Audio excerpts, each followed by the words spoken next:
चरण में जिसके चारों धाम, राह दिखावे आठों याम।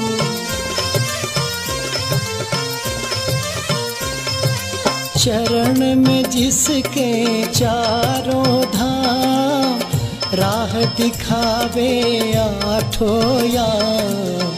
पहले गुरु को करो प्रणाम, फिर करना तुम दूजा काम।